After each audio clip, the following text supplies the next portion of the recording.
It's been a while since I made a video. In fact, this time last year I was sitting in my truck and I was talking about this new lot that I purchased and how I had a driveway in, and I was excited, to get building. And so I was cutting down trees and things like that in my first video. And a year later, I've got this cabin built. Obviously, I still have a lot of work to do, but it's been a long, rough winter, I feel like, up here. And so it's held up really nice. I'm happy with how the tiger paw roof material has held up. No water inside. The house wrap has kept everything dry. And so, I'm happy that I'm able to kind of continue on with my building progress and I don't have to take steps backwards. I called Consumers Energy and they're going to bring out a new pole, a new transformer, and they're going to run an underground rated cable that's going to supply a 200 amp service to the house. And so everything on the outside or exterior of the house, from the meter socket to the pole, is going to be their business and taken care of. From the sounds of it, it's going to be very affordable, which I'm pleasantly surprised with. But everything on the inside is going to be my business. So I plan to get the electrical run, almost all of it anyways, this trip. I've got a good week up here. And then following that, I'd like to get the roughs for plumbing in and mechanicals, and then have my inspections on all that good stuff, right? Because if all of that's set and ready, then all I have to do is really like interior finishes, which can be done in weather that's not so nice. And so like right now the weather's not great. I can get in here, I can run the electrical, run the plumbing, etc., etc. And then when the weather is nice, I can be outside, I can get the metal roof on, I can get all the trim work done, I can get the siding done. And, basically when fall rolls around and if it's getting kind of cold and weather's not so great again, then I can hop back inside, get the drywall and interior finishes complete. All right, I've got my electrical panel mounted. It's screwed into both studs and it's mounted at a height that I think is appropriate. Code on that, I don't know, but hopefully should be code compliant. Anyways, this is a 200 amp panel. The model of this panel, it's a Homeline Square D. It's a 200 amper. It's got 30 spots. This kit comes with two 30 amp breakers, three 20 amp breakers, and apparently you can just kind of knock out these plastic quick grip fittings and your wires tuck in there nice and neat. And so you don't have to worry about knocking out a bunch of holes and putting in collars and things like this. I don't have to buy any of those additional adapters. But my concern was having a nice neat panel, and I felt like I could do that rather quickly and easily with this setup. And it was only like, I don't know, a few bucks more than the regular panel. Just kind of a blanket statement here. I'm not an electrician. I'm just doing all of my own work on my own build, and so I've got my panel installed. If you see something not right, you can obviously let me know in the comments. But I'm using these cable clamps here. They're called snapshots, and you can basically make 8 Romex wires in here and clamp them down. So just trying to keep everything neat and organized as I feed it down. Most of the wiring is going to be done in the crawl space, and so for the most part all the wires just go straight down and jog over. And then underneath here, you'll see in some video that I've run more of these snapshot clamps the length of the building, so I keep all my wires kind of bundled up, neat and organized.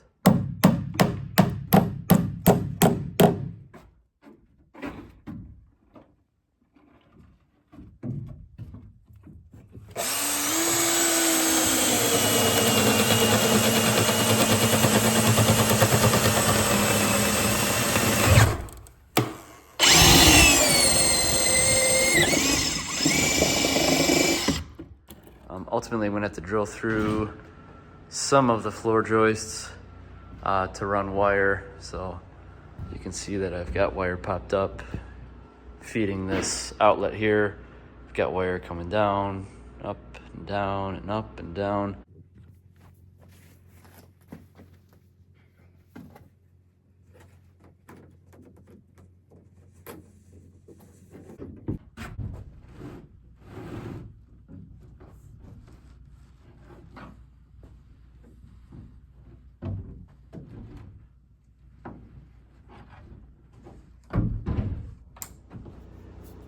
Some of you might be wondering why I don't just drill through stud to stud to stud, right, and just run my wire that short distance. I mean, it'd be a lot easier for sure, like up inside the cabin rather than down in the crawl space. But the advantage is, number one, it's gonna be all neat, clean, and professional looking. But then later on, I don't have to worry about all the wires going across when I put insulation in. Once this is all stapled off and tucked away and, you know, nice and neat and clean on these studs, I don't have to worry about having, you know, wires running through every stud. So that's why I went that route.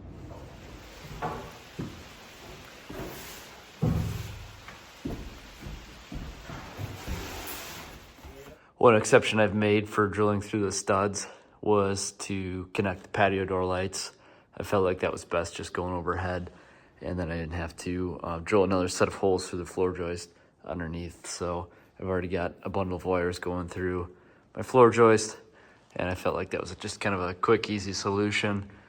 This really isn't a huge deal to cut a little bit of insulation, you know, around this wire, but I was trying to avoid that through every single stud, right? Like if I have wire all the way around the entire place, I don't want to have to kind of deal with that getting insulation in.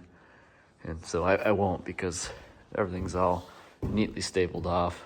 I've got the wiring ran for both bedrooms. So the hallways run, it's all tied into the bedrooms as well. So I'm gonna have a ceiling fan located right in the center of this bedroom, and then a ceiling fan located right in the center of this bedroom. And then all of these outlets will be on their own circuit. All of the other bedroom outlets will be on their own circuit, and then my bathroom will be on its own circuit. I've been labeling everything along the way here, and that way I know what's going back to the panel when I get there to hook it up. This one's power to the lights, both the kitchen, living room, and the outdoor front light. And then I've got a wire that's gonna be hooked up to my outside lights. But if you take this wire and you follow it back, it goes underneath in the crawl space, up into the panel here, you can find the wire that it is. So it's power to the lights, matches what's gonna be there. And then when I go to label it all on the panel, it'll all be nice and neat. Some of you may have noticed that I picked up a new entry door. This is pretty much temporarily installed. When I put it in, it was way too cold to have any sort of sealant stick and then any sort of flashing, and so it's kind of temporary, but the idea was that I was able to lock everything up. So my new door is a Therma-Tru. It's a fiberglass door. It's got a transom window above it. This door I paid $500 for, just like the other two patio doors. It was a marketplace find. Basically, a guy had a new build home that he wanted the opposite in swing. So this is a right in swing. He wanted a left in swing for his place. So I picked it up cheap, saved quite a bit of money. And then the door lock here is it's an in code. This is the model. I can go on my app and change the code if I have different guests and things like that want to come up and stay.